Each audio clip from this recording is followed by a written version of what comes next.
Well, good evening, fellas. Good evening and welcome to StonesCast 85, episode 83.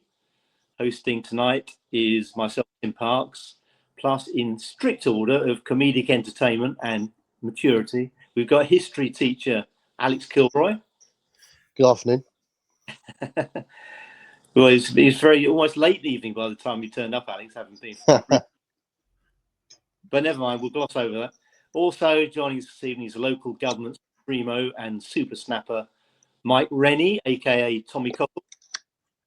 Good evening. And finally, travel agency and supporters club guru Renny Albert. Good evening. Jez, all dyed Stones fans, obviously, and eager to share their views on what's been a somewhat lively last couple of weeks in this wonderful world of Wealdstone. Thank you. I'm going to get a quick thank you in, first of all, to our sponsors, Golf East Estate Agents, for their very generous support of the StonesCast channel.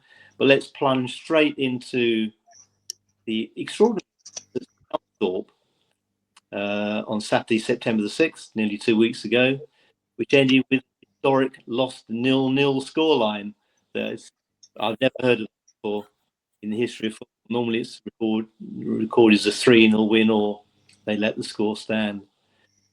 So to give the nitty-gritty of it, Daniel Nkrumah was injured, as you all well know, with about, I think, still 11 minutes to play, including injury time. And the game was abandoned after Wealdstone retreated to the changing room. Alex, we'll come to you first. What was your view? Were you up there, first of all?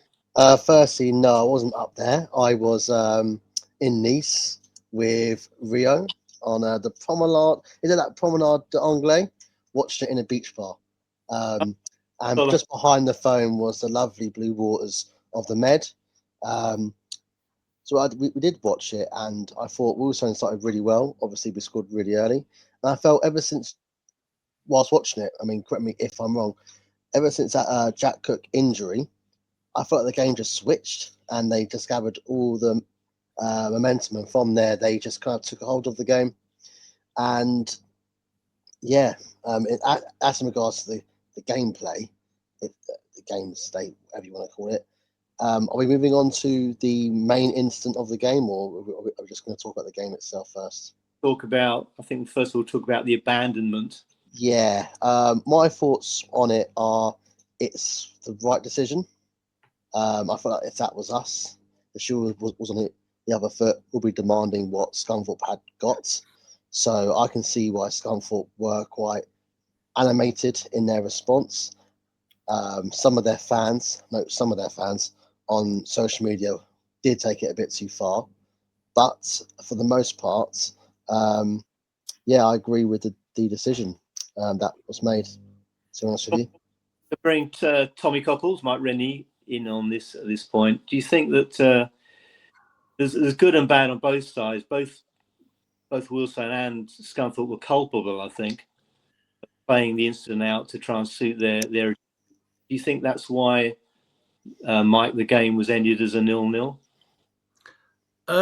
Goodness me, where does I even begin on to discuss this?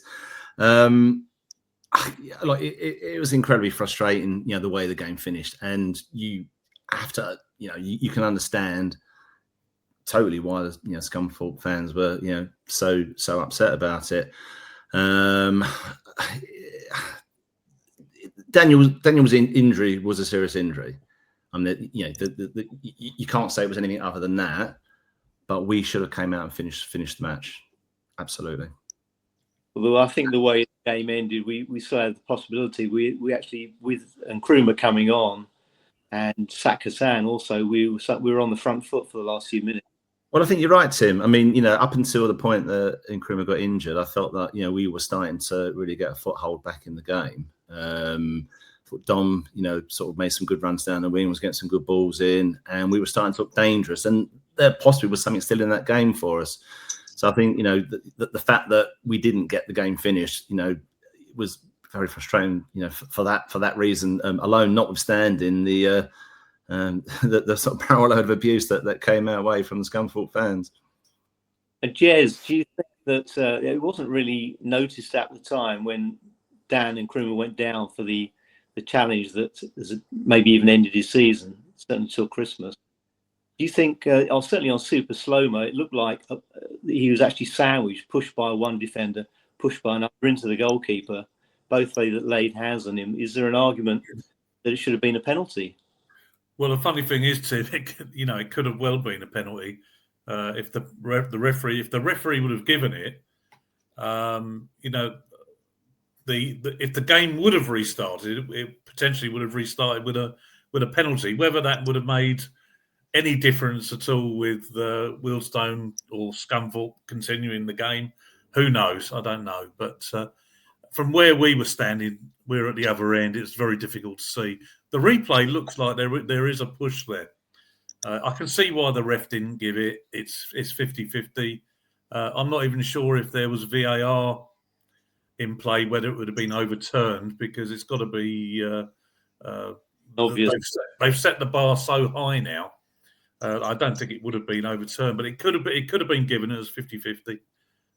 What happened after that is, what's so frustrating is that from the moment it happened, all we really got for 2-3 days was the Scunthorpe version of events. We never got to hear anything from Wealdstone at all, for all the right reasons, because the club was waiting for the referee's report to come in. No one knew who'd called it off. We only had that buffoon of a Scunthorpe manager grabbing hold of the microphone at the end of it, making the situation worse, telling us that the referee didn't call it off. But what did that mean? Did it mean the league called it off? Did it mean our players weren't playing? No one knew. Wealdstone have been very circumspect about what actually happened. Was it the players' decision? Was Sam Cox involved in the conversation? Yeah, we just don't know. It's a real mystery. I think as Mike just said, I think I've got no issue with Scunthorpe collecting the points. I think from again we haven't heard the full story. We haven't seen the referee's report, so we're only going the club. I thought the club's statement on the Tuesday, whenever it came out, was very, very good. I think if we were going to let Scunthorpe have the points, maybe in hindsight's obviously a wonderful thing. Maybe we should have just said something on the Saturday night, and just said, look, Scunthorpe can have the points, whatever it is, and it would have chilled everything out a little bit. For 72 hours, we were just getting annihilated from their fans. Some of the stuff the Scunthorpe fans posted was really disgraceful, absolutely disgraceful. I can understand the frustration, but some of the personal abuse that was going on was to Daniel and Nkrumah especially was really, really ridiculous, to be honest. I understand their frustration. I think at the end of it, the right result has happened, but it's very difficult for we were part of the famous 57 that travelled up there. And we're still none the wiser about what actually occurred in the dressing room. It's a real weird experience, really. Do you not think it was a bit bizarre that it was awarded or the result was set at 0-0 though? I mean, it just doesn't make any sense whatsoever. I've never heard of a nonsense like that before in my life, really. But so why they've done it? Maybe there was an issue with Scunthorpe, and it really is difficult to gauge when all you've ever heard is the Scunthorpe manager's version of events. Sam Cox has never been interviewed about it. All we've had is one statement. We don't know whether the FA are still looking into it or not. The whole thing was a real mess, really. I understand the players. It was a horrible injury. People weren't saying it was a. The guy was on morphine, for heaven's sake. It was ridiculous. Well, there's validity to the fact that Wealdstone didn't want to carry on the game because for mental health reasons. And it does affect players. I played in matches where players leg, and it does affect you. You think, well, this is only a game of football. We should just end it there.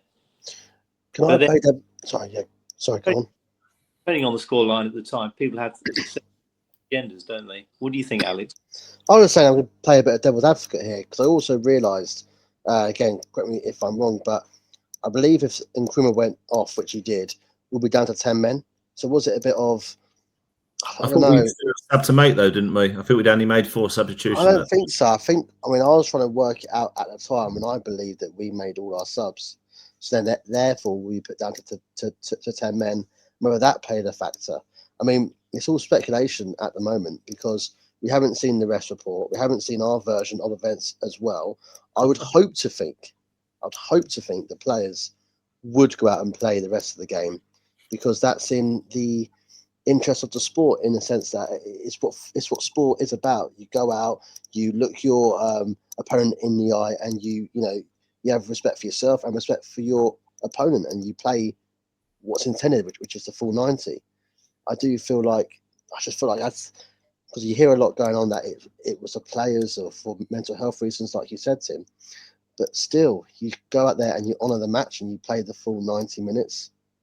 I mean, that's my opinion on it. And it's because, I'm sorry to interrupt, because we're leaving ourselves, if that is the case, we're leaving ourselves open to, we're leaving ourselves open to critics because we can't honour the full 90 minutes. I feel like it was, if it was the players, that's something I disagree with. I feel like no matter what, if the players should never have a choice to not play, like you play, and that's it. Well, in the past, there's been many instances like Christian Eriksen, wasn't there, Jez? But that's obviously different because that's someone going into cardiac arrest. That's someone who is hot. That's completely different. And that was on the advice of the referee. So, like I said, we had to wait for the ref report. If the ref was deeming the match fit to go ahead, then why did it not? If that is the case, but that's my point. We still don't know who's called the game off. Yeah, it was the league that's what I'm saying. Problem. That's what I'm saying. It's interesting to find out who actually called it off, because I don't think it should ever be the players who are refusing to go out on the pitch. It should be up to the referee and the referee only as to whether the game should be called off or to be continued. Alex, the only thing on that is that there was I could be out by a few minutes here, but there was about a 40-minute delay from the moment the incident happened to the moment they actually called it off. Now, there's got to be a stage where the players, if you've been running around for 82 minutes or whatever it was, and you're suddenly stopping for 40 minutes, it's different. There's an element of, how long do you give it before you restart the game? But to be honest, there was only 10 minutes left. I just think, in hindsight, two things should have happened. We should have finished the game, and if we didn't finish the game like we did, we should have made a statement on the Saturday evening, and just saying, because by then the board would have spoken to Sam Cox, the players. The board would have been in a position where they would have been aware of what's actually occurred in that dressing room, because we don't. No one knows. And I understand that, the board were in a really, really, really difficult position. What do? Do you speak on Saturday? Do you wait? Do you wait for the referee's report Tuesday? It's a very, very, they were put in a very, very difficult situation. And it's just a shame because I think Tim mentioned it earlier. We were coming back into that game about 10 minutes before all our attacking subs were on, and we started to show a bit of impetus again. And we could have, you never know, we might have snatched something. But the bottom line is, in the end, when we evaluate everything, it's the right result. For however we've got to it, it's the right result. Jez, I think you're using up your allotted time spell all on your own there for the last 10 minutes. Sorry. But I think there's a case, the Scunthorpe players all stayed out on the pitch. In fact, they quite amused us by running up the other end and pretending to score a goal. The crowd jumped up in the air as though it actually mattered. So they stayed out on the pitch. They kept themselves warm. We'd obviously retreated at that point. But I think Mike Rennie, we're sitting behind the goal. We're more concerned. We wanted the game off so we didn't miss our train. Well, yeah, I mean, I think that, and also, more importantly, it was eating in the valuable drinking time back in Doncaster. So. Indeed. Well, I was just Some going great pubs back in Doncaster. But yeah, I mean, I think probably the best thing we can do now is just, draw a line under this and just move forward and move on. And, wait and see if anything else does, sort of come out from it. But, we've had up to that point, we'd had a good start to the season. And the last thing we want is, what happened on that day to, affect the players sort of going forwards with sort of important games to come. So, well, we have drawn a veil over it, I think, really, as a club since that point. We've taken the 0-0 and the 0 points. The only sad thing for me was we scored a splendid goal through Enzio Baldwin. You would have made an equal top goal scorer for us with 3, and it's never going to see the light of day, is it? That splendid header. It was a fabulous goal. It really was. Brilliant cross from Big Phil, and just a terrific header. Yeah, superb goal. The other thing that's been missed in all this is I thought Scunthorpe were actually looked a really good side first half after we scored. Yeah, they scored 2 really, really, really good goals, and they've got a couple of these. That midfield of theirs, it looks quite potent. A lot of good movement, passing. And they looked a good side. You can see why they've started the season so well. Yeah, I thought physically they were very strong as well. I think it's probably one of the first times that we've maybe been outmuscled a little bit in midfield. Oh, they're very good, very strong physicality wise. Though they outdid us really. That's the first club to have done that, I think, this season. Yeah. Alex, you couldn't really see too much from your beachside bar. No, I mean, and I was half cut as well. I was drinking quite Kelsey Freeze. That's always the best way to watch Wealdstone. Yeah, I mean, I can't really comment much more on the game. It's all a bit of a blur. So it's probably a bit lost on me. Going back to the 2. I mean, one of the goals we considered where we failed to clear it about 3 times to annoy me for about 20 minutes, and then the barman brought me another drink, and I forgot about it quite quickly. So yeah, Alfie Massey wasn't that. He's been brilliant for us from his on his loan spell, but I think he'll look again at the highlights and think, why on earth didn't I clear the ball more effectively to almost get an equaliser? And it wasn't the same performance because we were out muscled, I think, largely. But as I say, the club's drawn a veil over it, so I think maybe we should as well. Yeah, it's time to move on. Fortunately, we don't play Scunthorpe till the last home game of the season, so with a bit of luck, there won't be nothing riding on it and no ill will on either side. I'm sure it'll be a feisty affair. So, the other big discussion points for us, apart from the Scunthorpe game and the brickbats we got for the abandonment, was the supporters club meeting last Saturday, and I presume we were all there. Alex, were you there? I woke up at about 11:30.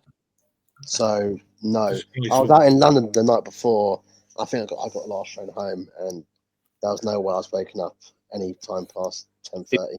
On the details, someone filled me in on it. So the meeting was to discuss the recommended bid for Nick Samaka to take control of the club. The first time an outside investor has been allowed to do that in Wealdstone's long history.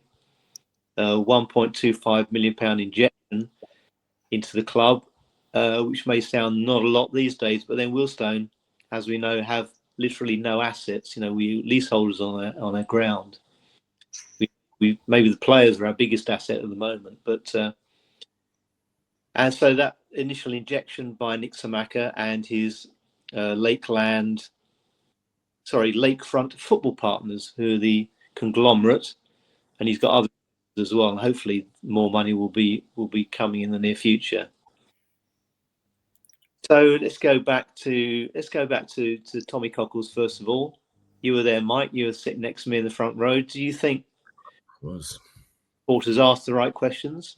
I thought John Taffel was particularly good, and Tony Platt as well, talking about. Oh, without question. I think the questions that were asked of Nick, they weren't easy questions for him to answer. He answered them very well. I mean, there's a lot's got to happen still. Obviously for Nick to come in and take control of the club. But I was impressed with him. I thought he spoke very well. Clearly, he's got lots of experience of this sort of thing. With previous investments, he was on the board at Leyton Orient. I think he sold his share in the O's. Bought a minority sort of stake in a German club, Prussian Munster. I don't know if that's how you pronounce it or not, Tim. You'd probably be able to say it better than me. But yeah, they're doing a lot of really good work out there. I mean, we're talking about a German Bundesliga 2 side. So a much bigger affair you would sort of say than Wealdstone. They're currently in the throes of developing this I think a 20,000 seat stadium. And one of the things that I quite like that Nick said during the meeting was that his guy that he's got working on their new stadium in Munster. He would look to bring him in to help Wealdstone, sort of get Friesland Way, hopefully all sorted.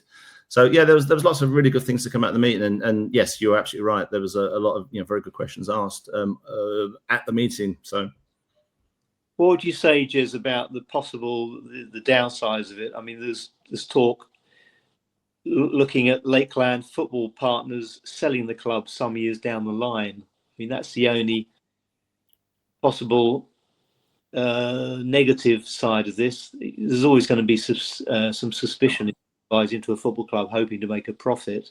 But then he's an astute businessman, isn't he? That's what he's all about, his business plan to provide sustainability was his key word.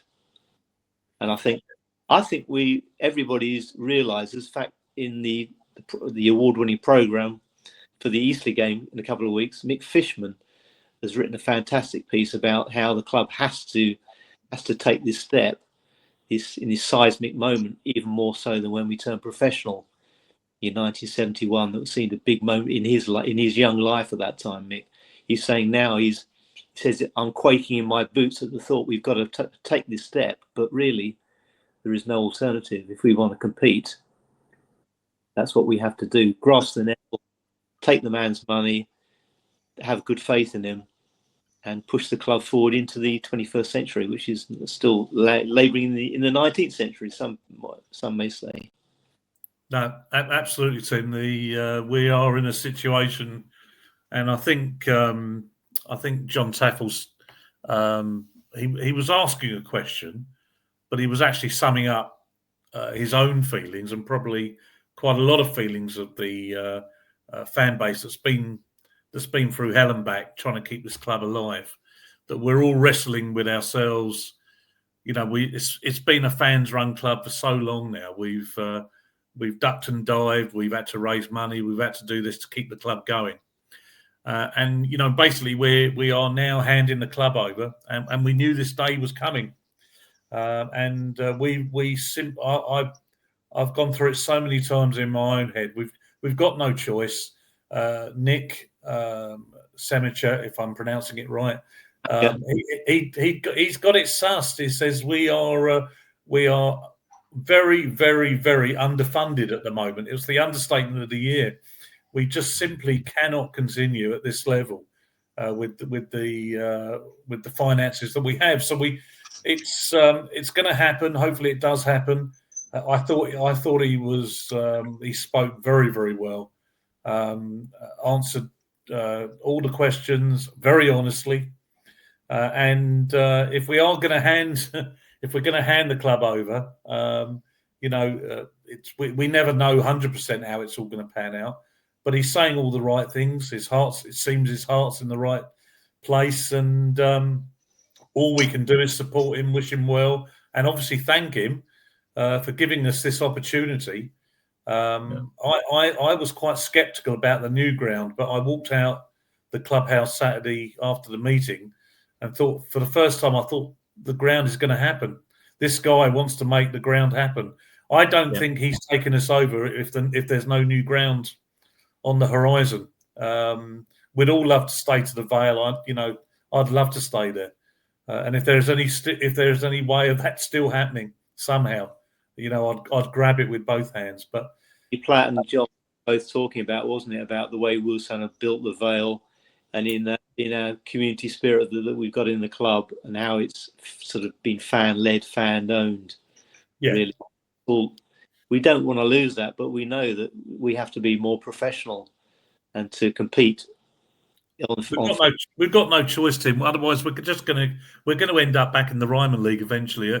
Eventually, the trapdoor will open. We cannot continue. We all know about the cut in the playing budget. The playing budget was already the lowest. It's now even, it's not even a mid-table budget in the league below. Look at the situation Dagenham find themselves in. They're fifth from bottom in the National League South. That Bank Holiday Monday that we go on about, the Halifax game. That was, it's a sliding doors moment of the highest order, and I think Saturday morning is a sliding doors moment. Not so much Saturday, actually. The EGN coming up in 3 weeks' time. My gut feel is that everybody will vote for it, because I just don't see another way of how the club can operate as it stands at the moment. Can I bring Alex? In. You're a relative newbie compared to maybe Mike's fairly. What, 10 years, Mike? Have you been watching? 15? 25 years. My first ever go. Probably sort of 10 years I've been going quite regularly. You an injustice, but Alex, you are quite recent, aren't you, compared to most?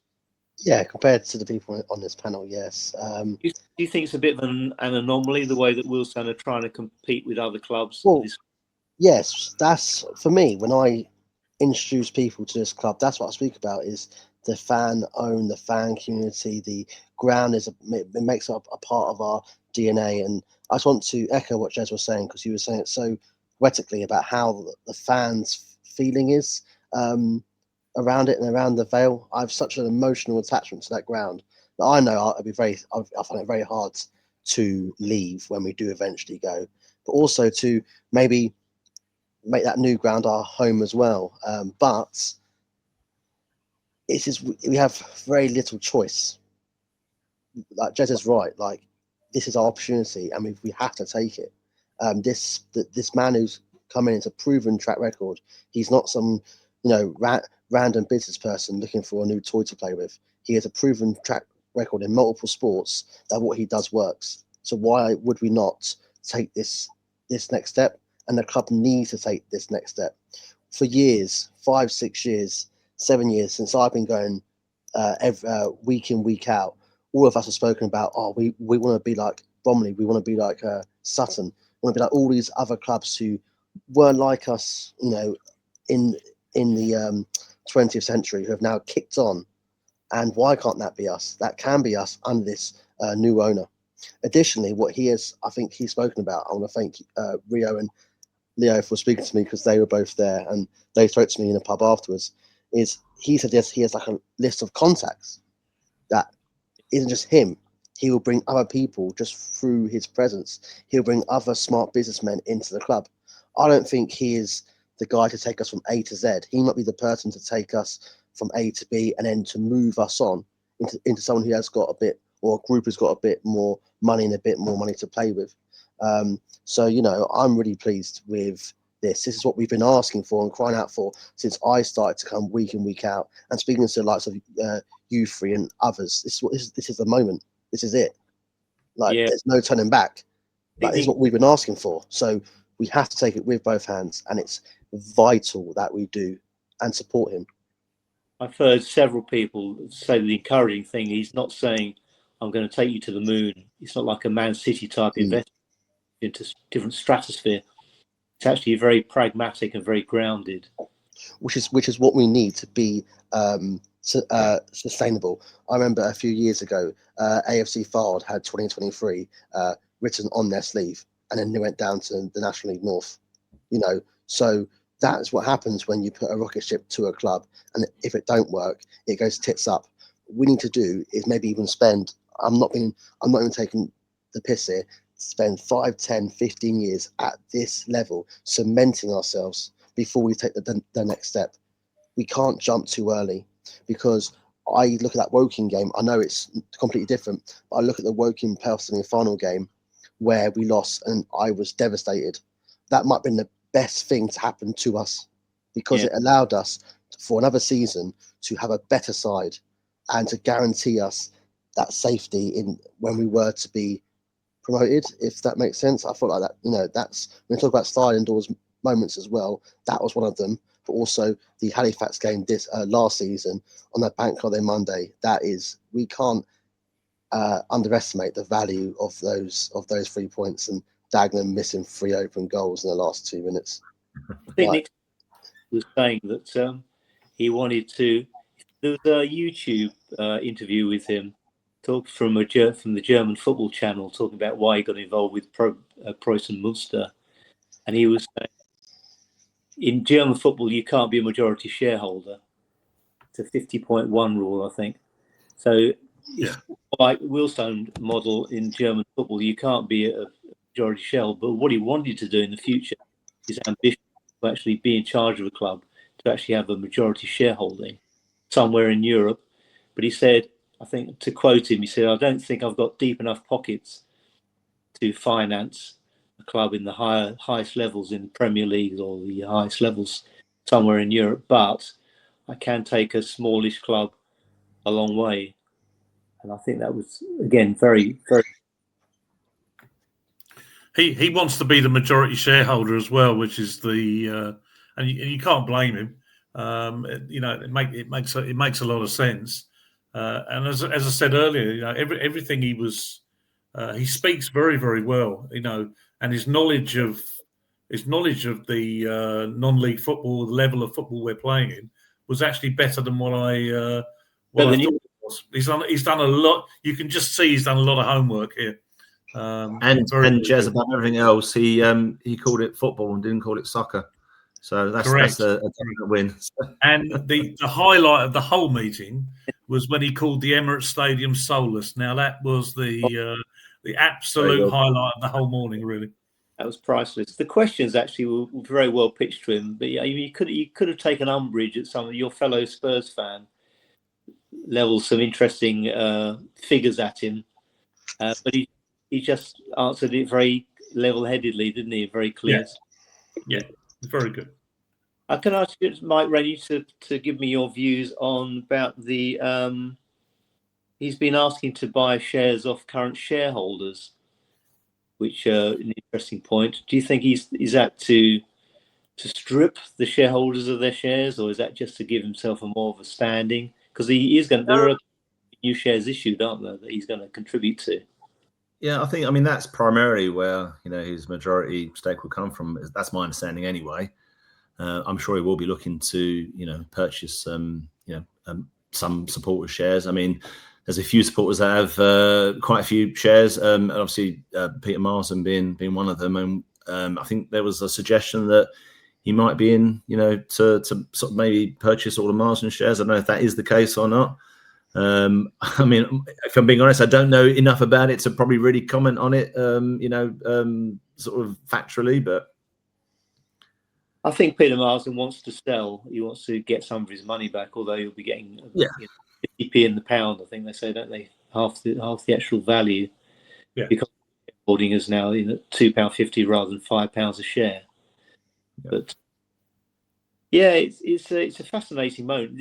This moment is an exciting moment in the football club for me, rather than when when Friesland Way was announced, the day of the Barnet game when we beat them 3-2 at the Vale, and that was a fantastic weekend with a sort of a new ground being gifted to us by Hillingdon Council, and then beating the dreaded Barnet on that wonderful Saturday. So it's been a cataclysmic week, really.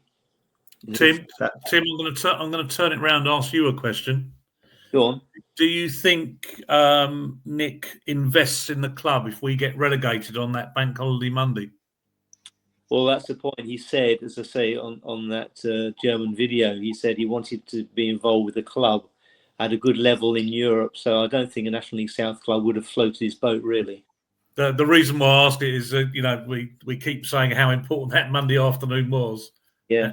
And here is just another example of that twist, that sliding doors moment where it's worked in our favour, because I just don't think he touches a National League South club. Yeah. Can I also say it's just so exciting. Like, I'm so excited. Like if this goes through, I'm so excited because it's the unknown now. It's Well, we can afford to get a forward in, hopefully. Yeah. But yeah, and I mean, I'm looking forward to most of that ground. Like, I really want that ground to be a ground. And I think Rio said it to me. He was speaking about the ground, and he was just saying what we all wanted to hear about it being our place, it being intimidating, it not being soulless. Because my biggest fear was having a ground that was three-sided, quite soulless, too big for us, even though we're massive, but too big for us, empty. And why I love the Vale so much, it's tight, it's packed, especially on those big days. And I would love to recreate that, or be able to recreate that. He said he was going to keep standing as well. Yeah, which is fantastic. It's not going to be all seater, so that'll be good. Yeah, also, and fan base. That was one of his key elements, wasn't it? To grow the fan base, to use his business acumen, to put the right steps in place to actually get more people through the turnstiles, and then you're moving into a stadium with 2,500 crowds rather than 1,500. He spoke about, sort of trying to bring on board, sort of corporate, people to come in and, talk about, having match day, corporate hospitality, of which there is some at the Val, very small level, but I'm sure he wants to scale that up, and because that will bring more money into the club. can I quickly say, I've actually read a bit about corporate and hospitality, and that rakes in so much more money than the match day sales.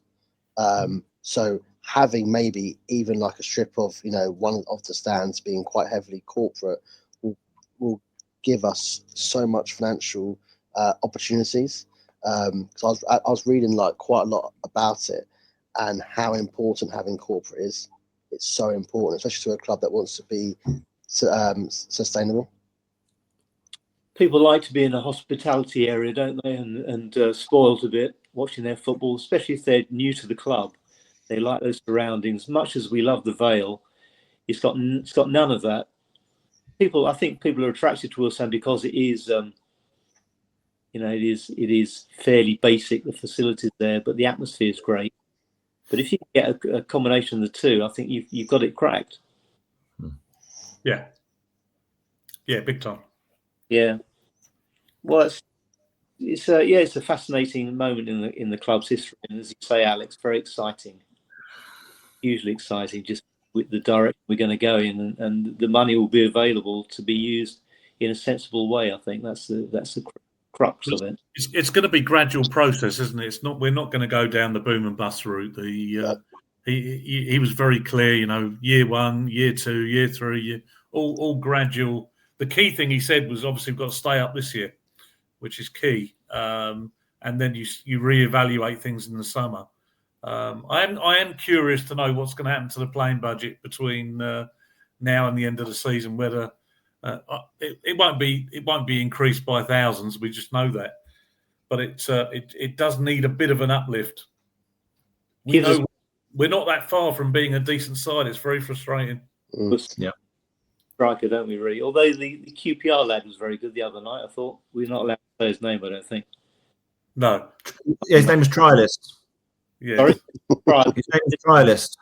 I think he was named after a famous dog in Blue Peter where there was a statue. Giving far too much away, Jez. We'll edit that down. Let's just enjoy the ride of this new ownership. That's all right. Correct. Let's just enjoy it. Absolutely. Yeah. It's going to be interesting between now and October the 4th, when the EGM, Extraordinary General Meeting, is held at Wealdstone. No doubt they'll be packed out in the clubhouse, people making their vote. There's been talk about being competing factions, other investors, competition to Nick Samaca, but I thought his riposte to that was about other interested parties. Was said, well, I front Lakefront. I always get the name wrong. Lakefront Football Partners. Other people can come in and join us, be part of that partnership, put their money in, have a big say in how the club is run. And it was a brilliant response. I think that we know who are perhaps interested want to be in charge themselves, but I think Nick Samaca is certainly now for me. This is not a propaganda channel, by the way, to sway shareholders. to back Nick Samaka, you've got to weigh things up in your own mind. It's not the best club, but I think most people have made up their mind already. You've got to think, Tim. There were so many questions that were asked on Saturday. There's going to obviously be a bigger audience for the EGM. I think poor old Nick's going to have to go through some of the similar questions from the people that weren't there.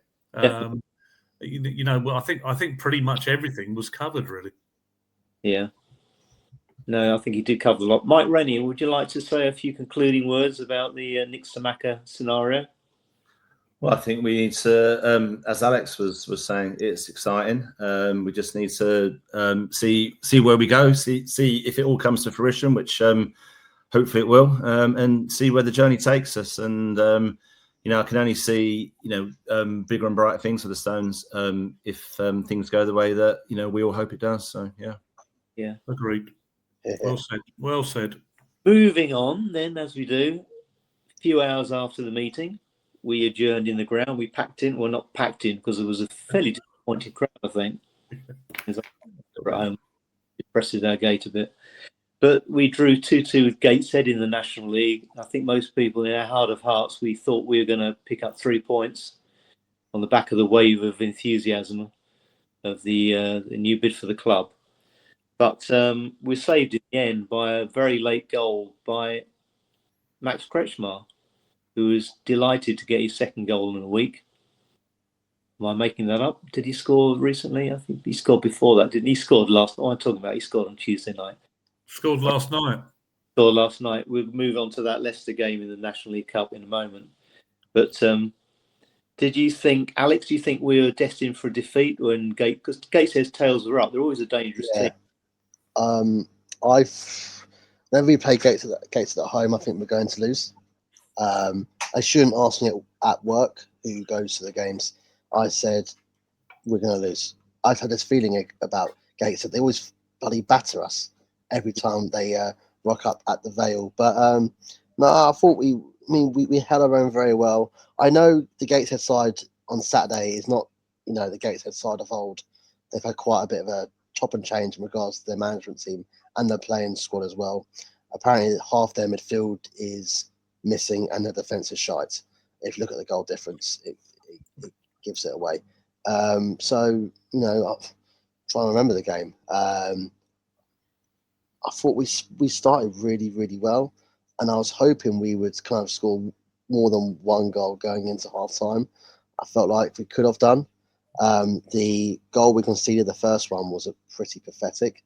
To be honest with you, our fullback George Yu should have cleared his lines, and the second goal as well, George Yu should have cleared his lines. And it comes down to simple errors like that, simple lapses in concentration. We all know George Yu's a very good player on his day, and he's got abundance of quality. So it must be down to a lack of concentration or something. It's these goals, these type of goals we're conceding this season and seasons gone by that are really starting to frustrate me, because we had enough there for 3 points and we should have got the 3 points. I think it's fair that our goalkeeper Dante Baptiste took a lot of criticism. The first goal, I was commentating up in the gantry, so you get a very good view of both goals we conceded. The first one came through the legs of the defender and beat him on his near post, which will be disappointed about, but he saw it very, very late. I don't think he could get his foot across or an arm to say that. The second one, he thought Giorgio was going to deal with it, but the goalkeeper's in charge. That's his domain. He'd be in charge of the ball there, and he didn't cut it out. So, Mike, can I bring there? Do you think he's going to keep his shirt under pressure for Lucas? Well, yeah. There's a $64,000 question. I mean, I don't know that we've seen enough of the Brazilian chap, Covolan. I just remembered his name. I don't know that we've seen enough of him, really. That he's a viable option at the moment.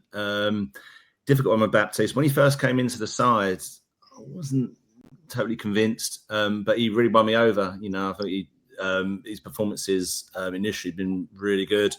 Saved our, bacon on many, many occasions. I mean, number of one-on-ones, he's done well at and kept the ball out of our net. And good at crosses, but yeah, he's been culpable lately, isn't he? I mean, certainly didn't cover himself in glory on Saturday. Obviously, there was the two at Southend against Southend just recently. Also, I mean, that first goal at Southend was just an absolute horror show of a goal to concede. I think it would be disappointed to concede the first goal against Gateshead. But I agree with Alex. I think, I don't like calling players out, but Georgie was culpable for that. It was a high spinning ball. It's one of those sort of catches in cricket you don't want to be under. But as a defender, you've got to deal with it. You've got to clear that. You let the ball bounce. The Gateshead player picked the ball up, drove it into Adam, who turned, and it was a very good finish. I think Baptiste will definitely be disappointed that he didn't do better. Second goal, again, just another horror story. It was a corner for us. Ball gets pumped forward, and they just left it for each other. And it was an easy sort of goal in the end for Adam again. But I think we need to stick with Baptiste at the moment, because I'm not sure we've seen enough of Kovalan to know that he can come in and do a job. But then Baptiste, he needs to start cutting out these mistakes, because if he doesn't, then his shirt is definitely going to be up for grabs. We're not the sort of podcast that hangs players out to dry, and I think Dante Baptiste has been fantastic in so many games. But Alex, do you think it was a bit of a brain freeze on his part? As part of the goalkeeper union, I'm quite lenient on goalkeepers, I think. I just feel like, as a defender, right, it's your responsibility. Just get the ball out. It drives me mad. It's like the ball was near to him. I mean, I was in the stands. I couldn't really see it from that far away. But I kind of turn around thinking he'll just clear it out, because he's paid to play football. Like, just clear your lines. And then the mix-up between Dante and him is comical. I mean, they're both at full. But what annoys me the most is, if you're a defender, just clear the ball. There's a point where you just think, right, just get the ball away from that goal, quick as efficiently as you can. Like, it just drives me mad, because we are conceding too many soft goals. Like, Gateshead have hardly worked for those two goals, because the second goal, Luca Cunter caught from a rubbish corner, right? Not Luca Cunter. Who was the ex-keeper who was in goal for them? George Shelby. Yeah. Right.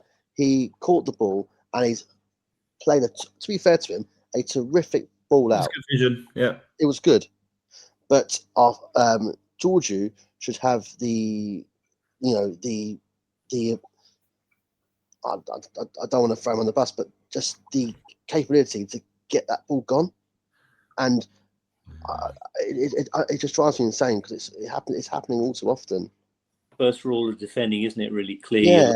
And sorry, it's not the goalkeeper. That's not on the goalkeeper, because if he cleared his lines, Dante wouldn't even need to be there.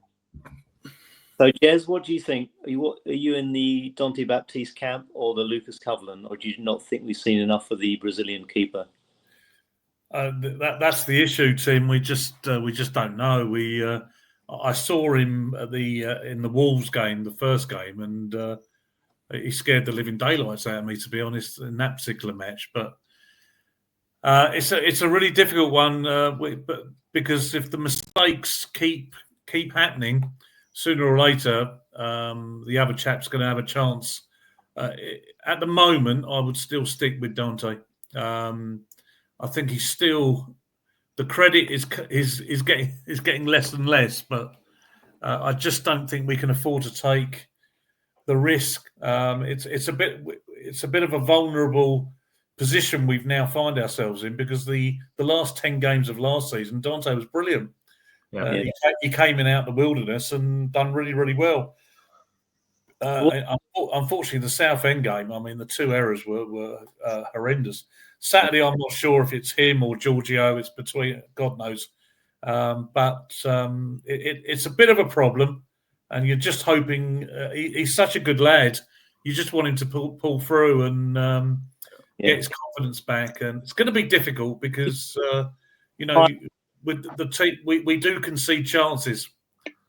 We just conceding way too many soft goals at the moment. We are to the point where we're going to start being called Charity FC. It's just it's just ridiculous the amount of goals we're gifting opposition teams. Yeah, it's making it harder for ourselves. Across the football spectrum, you see mistakes, don't you? You watch the football highlight shows. There's shocking goalkeeping errors, defensive mistakes, and you allow one occasionally. But I think maybe it's slightly one too many for Dante Baptiste. You've got to remember the Gateshead goalkeeper made a calamity as well in the same game, so it can happen. Even the Southend goalkeeper made a cock up for the first one. So we're seeing a lot of goalkeeping errors at the Vale at both ends. Well, that's the trouble with goalkeepers. Any mistake they make just gets magnified sort of to the nth degree. Whereas all the good stuff they do, is what you expect them to do.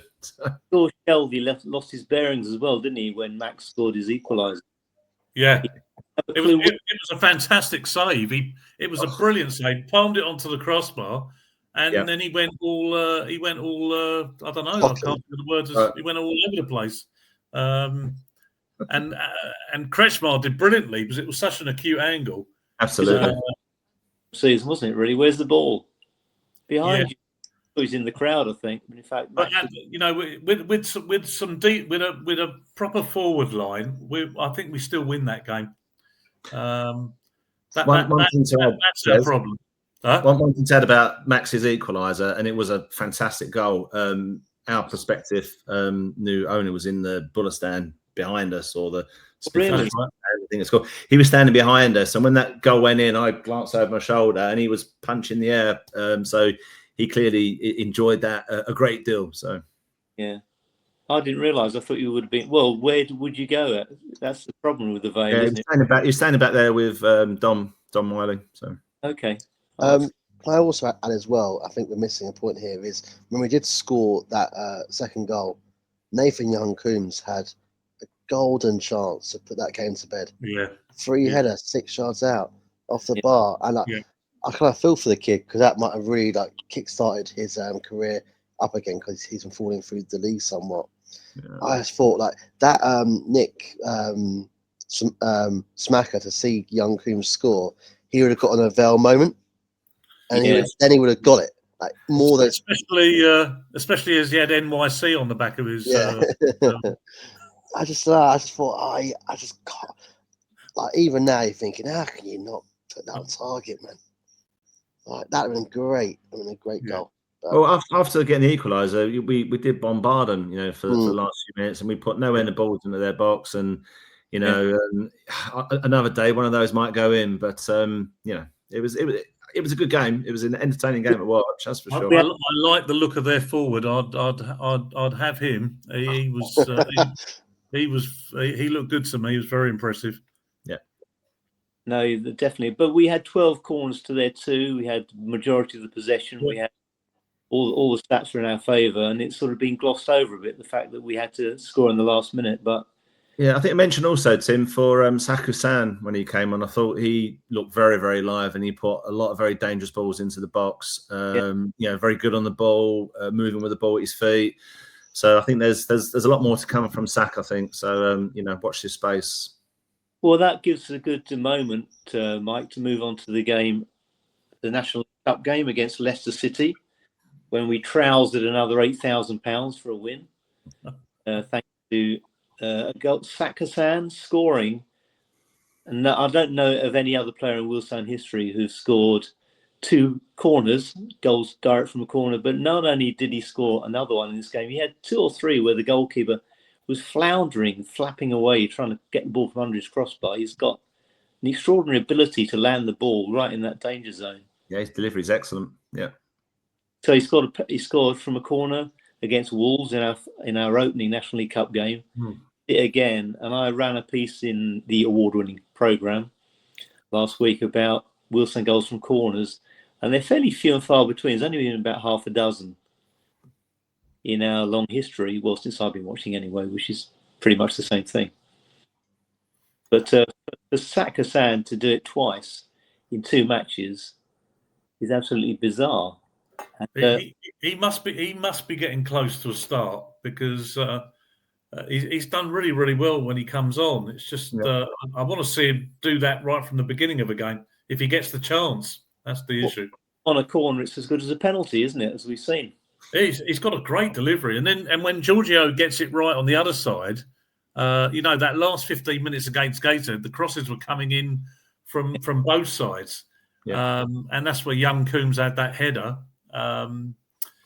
You just want someone at the end of all these decent crosses that are coming in. I would say, Jez, young Coombs got a decent contact on that header, hit the crossbar, but when the ball was played in by a new QPR signing, the right winger, he whipped it in, and Max used the pace on the ball to direct his header past the Leicester City goalkeeper. And that was a fantastic header to place it in that way. And so we have got players who are capable of doing that.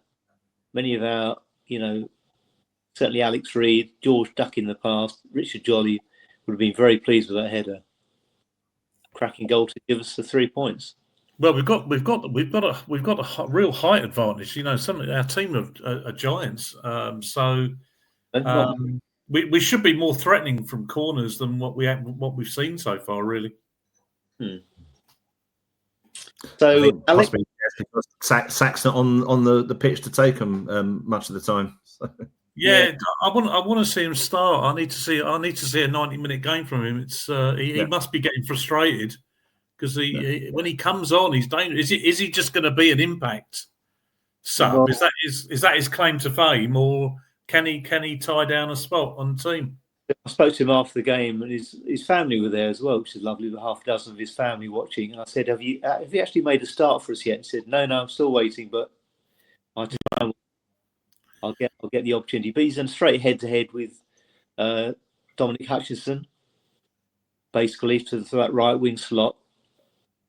And the new guy as well, who plays a very similar role, of course. So maybe we don't want him to slip down the pecking order because he's got quite a rich talent. I think they've held him back a bit because he's stepped up 2 or 3 levels, hasn't he? Played for us, and they want how good he's going to be. But I think there's glimpses of talent there. Yeah, definitely. It's nice that we got options anyway. Yeah. I think. With a squad. Big hitters. Somebody mentioned to me, we got big hitters to bring off the bench. I thought, we've never had big hitters to bring off the bench, really. Always been starting, haven't we? But he had Max, he had Alfie Massey and Sean Darkwa. Love him or hate him, very Marmite figure. Both came out and they affected the game on Tuesday night, and Alfie Massey particularly. And here's another question for our panel this evening. Again, in the award-winning programme. There's been on Wealdstone's best ever loan signings. Is Alfie Massey Wealdstone's best loan signing? Or is it Alex Reid, of course? That's the obvious one. And we've had tremendous players on loan. Even going back, this is Mick Fishman, going back to 1948, we had an arrangement. We had with Chelsea bring a player called Eddie Smith into our Athenian League team. I don't know where this arrangement came from. It didn't last for more than a season. Eddie Smith, like Alex Reid, scored a hat-trick on his debut and was excellent. And then had a long career in the Football League. So, we've had loan players in the past. Paul Miller, Theo Robinson, Britt Assombalonga, for those who are been around for a few years. Yeah. All players who've affected. But is there an argument, Alex, for Alfie Massey to have that label around his neck? Well, yes. I mean, it is mid-September, and I'm hoping we can keep him for more than just till January. I was lucky enough to co-commentate the Southend game, and from that perspective, you can really see what a great player he was. It's an absolute joy to watch him play. Yeah. It's a joy. I'm probably going to say this, might get a few pelters. I generally think he's the best on the ball that I've seen at the club. Like, just the way he holds the ball at his feet. And it's just like his touches. His touches are so perfect where he would touch the ball and it would move into space. And his strides, the way he's able to gazelle past players, using his body, his passing's great. It's just everything. His whole game is really, really strong. So is he the best loan? It's too early to tell. far too early. It has one area of his game he needs to improve on. It is the defensive side. Like, you go back to that goal against Boston. That's the first or second one where Musa loses his man. He gets the ball taken off him. Massey loses the eventual goal scorer and lets him run off him. So he probably does need to improve that side of his game. Going forward and on the ball, he's the best I've seen. Yeah, there's no doubting that the lad's got tons of ability and he's got some real class about him. I think opposition midfielders have had more handfuls of his shirt than times they've tackled him. He's balanced on the ball is exceptional. The way he runs with the ball, exceptional. He's just one of these players that just seems to have just that extra bit of time on the ball, that other players don't have. And to me, that's what marks out, someone that's actually, a very, very talented player. And I think he'll go far in the game. I think he'll have a great career. Best loan player, as Alex said, it's too early to say, but he's definitely up there. Definitely. Give him a full season, please, Millwall. And that would be nice, wouldn't it? Well, I think the only reason we landed him was because we guaranteed the fact that he's good enough to be starting. He'll be penciled into every game. They want him to have time. If you've gone to another Championship or League One, even League Two club, there's no guarantee of that. But at Wealdstone, I think we could more or less say, yes, if you're fit, you can play. If you want to play, you can play. Yeah.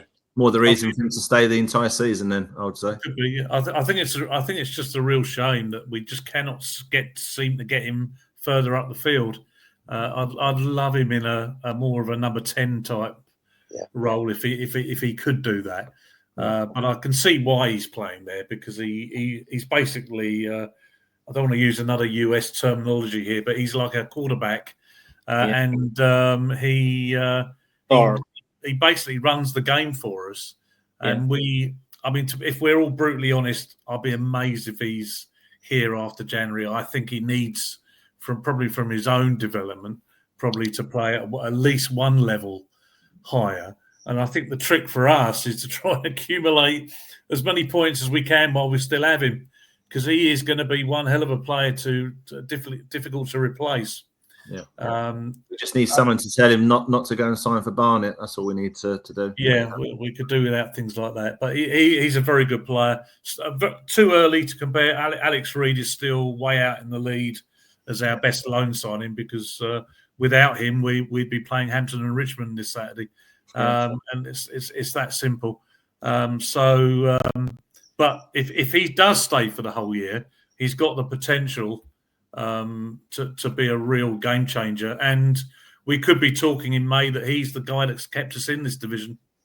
Yeah, well, there's been some comparisons with Aaron Henry, but I think he's a much better all-round player. As you said, Alex, he can glide past people. There's merit play, doesn't he? He's so clever on the ball. It's when I was watching. Sorry to interrupt. It's when I was watching the Southend game, and there was about three Southend players on him at any one time, and he was just dancing around them, just dance. It was like a dance, and I think there was one point me and Hilsey were just like it's just he is taking the piss, like he is just taking the piss. But I don't really think he tries. Like he's that good. He makes it look so easy. You know, him was just like it's like he was born with a football at his foot. You know, it's a joy to watch. Yeah. Different gravy, as you would say. Yes. Aye. Fantastic player, I think, and it's a real pleasure for us to have him. And as you're all saying, the longer the better, really. Keep him at the club, accrue those points. Yeah. So, we're actually talking about somebody mentioned to me Junior Tiensia had a fantastic game again last night, or Tuesday night, should I say, against Leicester City, and he seems to be a little bit frozen out with the addition, the other loan signing of Philip Chinedu, who's arguably and also an extremely good loan signing, one of the best ever, certainly in his position. Yeah. He's a big lad and he's very clever on the ball. Technically, he's excellent, I think. Do you think, who shall I ask now? Let's go back to Mike again. Do you think he's deserving of a place? Is it a straight fight between Junior Tiensia and Phil Chinedu? Yeah, I think Junior's been unfortunate, to not have a bit more game time because, when he first came to the club, he looked like a very good player for us, and whenever he's been in the side, I think he's performed admirably. But then, Big Phil, I mean, for someone who's an absolute brick outhouse of a unit, he's very mobile as well. He's obviously his physicality is off the scale, but his touch is very good as well. I mean, he's put in some fantastic crosses from which we've scored great headers at Boston and at Scunthorpe. So it's a difficult one. If it's at the moment, if it's a straight decision between both players, I think you probably have to go with Big Phil. But his loan is, I believe, it's only a short-term loan, so I think it's probably only with us for a few more weeks. Whether that might get extended or not, I don't know, but I'm sure we'll see Junior back in the side very soon. It's crossed. The idea was to have him there until Mason Barrett was fit, but I'm not quite sure how Mason is doing. It's obviously not featuring at the moment. And then we've got Moussa Diarra, of course, as well, who's always impresses. You think his best days are behind him, and he's 36, I think, 37. And yet he came in and he was impeccable against Leicester. Apart from the goal, I think he went a bit AWOL for the goal, but well, after Chinedu had lost the ball. Yeah, so the ball was played in the box, and if you look at it on the stream, sort of Diarra, he just sort of goes off in the complete opposite direction to where the ball was going, and leaves it to Kadji to defend it. And Kadji's, he's not goal side, and it was a nice finish from the Leicester goalkeeper. Leicester striker, but it was again a goal that was arguably avoidable. Perhaps another gift. Yeah, but a good win over Leicester City. Keeps us up in the hunt for the knockout stages of the National League. And you feel though, Tim, with that though, it looks like that group could well be decided on goal difference. Well, the way that all the National League clubs are winning their games. Yeah, I thought we were going to see a penalty shootout last night, which would have been quite exciting. Apparently, you get £1,000 for winning the penalty shootout, and 4,000 to each club for the draw. So we did very well to get that late winner through Max. So Max, or even Alex, Max Kretschmer is his winning header. How do you rate that amongst the great Wealdstone headed goals? I was in the box. No. Nothing will ever beat Chris O'Leary's goal at Hartford. Yeah. Nothing will ever beat that header, Tim. That is the best header you will ever see anywhere. It's Chris O'Leary and move on. That's correct. Who weren't born even at that point. He headed, in fact, probably 15, 16 yards from goal, headed diagonally across into the opposite corner to save our bacon in the FA Trophy header in 2012. That was it was gorgeous. Yeah. And he's also knocked out, wasn't he, in the process? St. Valentine's Day, Tim, was the day. Oh, so you weren't taking out your other half? No, I was at the match. we were all falling in love with Chris O'Leary that night. Unbelievable header. You'll never see a better header. It's on YouTube. Look it up if you're not seeing it, Alex. It's just. Oh, I have. Epically good header. Yeah. Nowadays, if he got knocked out afterwards, the game would have been abandoned. Falling off. Fair Max's blushes. I think that was a fantastic header. But again, all credit to the winger who directed a fantastic cross. He just had to help it on, really. Very much. You're the only one who remembers George Duck, probably. A record goal scorer. He scores so many like that. Just directing the ball into the corner. You've gone all quiet on me, Jez. Don't you remember Duck? I only ever saw him with my very, very first game, November 77. That was my only time I ever saw him play. And what's the score? We lost 3-0 at Harrowborough. I've seen George Duck play, Tim. I've seen George Duck play, Tim, but unfortunately not in a Wealdstone shirt. I saw him play for Dagenham quite a few times because I used to live over that way. When I was like a 10-year-old kid, I used to go and watch Dagenham.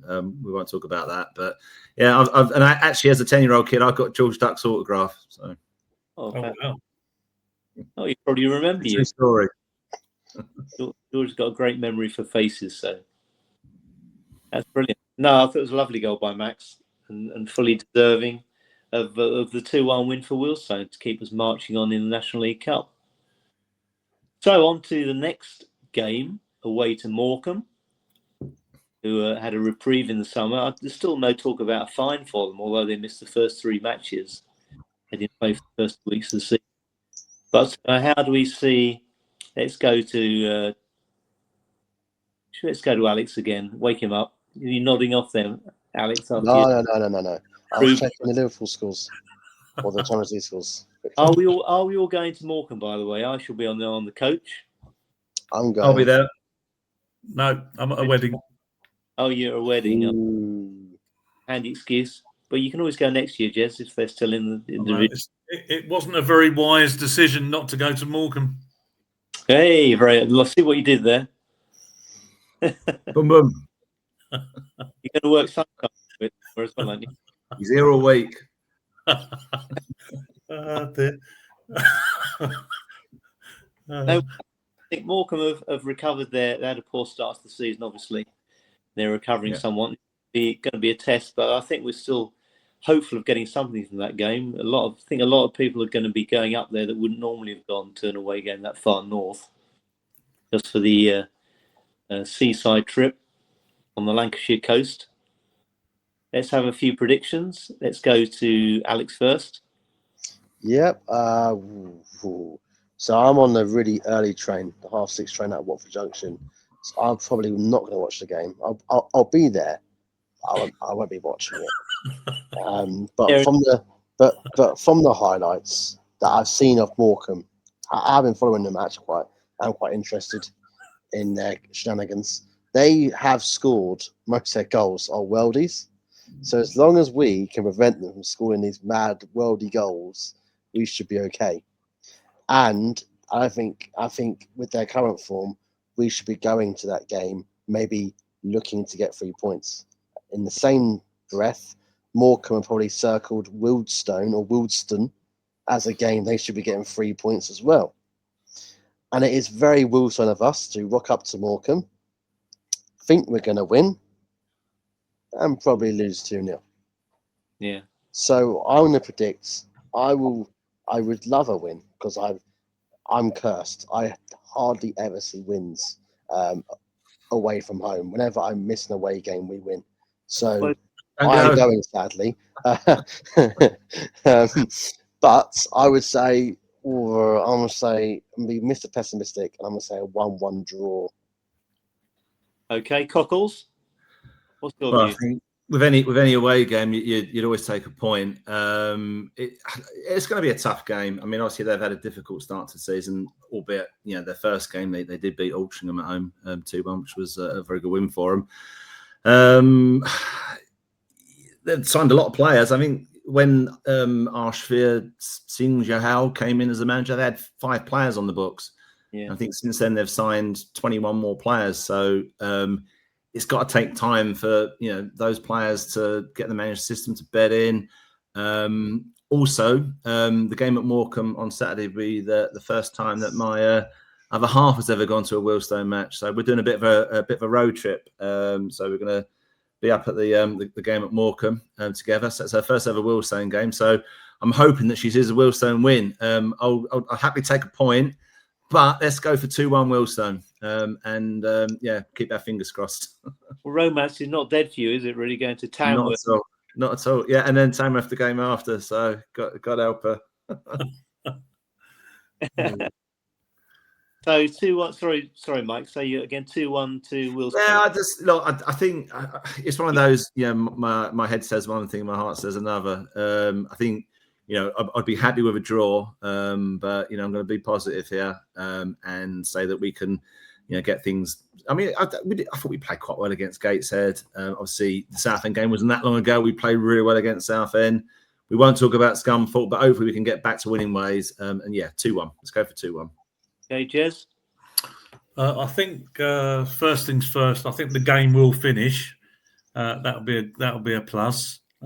Secondly, I'm a little bit wary. Morecambe I thought there'd be a bit more of a basket case type results early on because they've put a whole brand new team together. But they're doing okay. They scored 4 goals Saturday, so obviously they were as well. But they're doing okay. I don't think they're getting mullered or anything. So I'm probably. I think it might be similar to Gateshead. I'm going to go for a 2-2 draw. Excellent. I think I'm in the camp of a draw as well. I think that's the most likely result. I think they're going to be better than we're anticipating. Yeah. Don't score goals. That's our problem. We struggle to score goals. We have to score the perfect goal. We haven't got a poacher still. They've conceded 16 goals in their last 5 matches. So obviously a bit shaky at the back. So we need to make sure that we take advantage of that. Yeah. Beyond that, I'm not sure how far ahead we're looking. There's Tamworth the following Wednesday, and they've been a bit in and out this season. Whether they've been found out a little bit with their rather rudimentary tactics, I don't know. That's probably going to give them. They lost their centre forward, didn't they? Is it Creaney or Craney or? And he was a very good player. Yeah. I don't know if the long throw bloke is still there, or whether they're still that. Is he still there? Yeah, Tonks is still there. Maybe it might be a game for Musa Diarra to play, so he can just keep heading it away. I mean, they were obviously very, very one-dimensional, but they were very, very good at it. I think they did the double over us last year. We really struggled to play. I mean, we got annihilated, didn't we, up there midweek towards the latter end of the season. Plastic pitch as well. If we come out of these 2 games with a couple of draws, I'll take it. I've got a feeling we might sneak a win out of one of the 2, but I'm not sure which one it will be. Yeah, Nathan Shakuna scored twice when they beat us 4-1 last season. He did. Yeah. He's doing really well for us. I really, really like him. Yeah, absolutely. In his midfield role, I think he's a cracking player when he's on song. Yeah, he can play up front, so there's the opportunity. Well, that's the opportunity. Yeah. We may see him up there by default because we look a bit goal shy with our current forward line. They also Tamworth have Manny Duku, of course, who hero Agent Duku. Agent Duku, that's it. He turned up at one of our pre-season games and was, being mobbed by people. Very pleased to see him, reminding him about how well he did for us last season and his goal for Solihull kept us up, helped keep us up. But he said, I was a free agent in the summer and I was hoping maybe Wealdstone would come in for me, but they didn't, he said. I thought, well, that's a bit strange because he would have been quite an addition, I think. But he says, I hear that Tamworth have got a long throw expert, so I'll be doing all the flicking and heading the ball on and all that sort of malarkey, was his view. But he's great, still a good laugh, and very keen to meet up with the supporters at that Charlton game it was in pre-season. But we maybe missed a trick by not actually signing him on, if we knew he was available. Well, it's probably it's only going to be budget restraints, Tim, isn't it? I mean, we can't. We've got a big enough squad as it is at the moment with our budget. So, okay, well, we've been on air over 1.5 hours, so we've gone the full 90 minutes and beyond. So, thank you for your attendance this evening, Alex. Eventually, Mike Rennie all the way through, Jez Albert, and thanks to our sponsors. Rolf, I nearly forgot who they were. Rolf East. Fantastic work by them to support the StonesCast channel. And we'll again next time. And it only remains to say, up the Stones. Up the Stones. Up the Stones. Brilliant.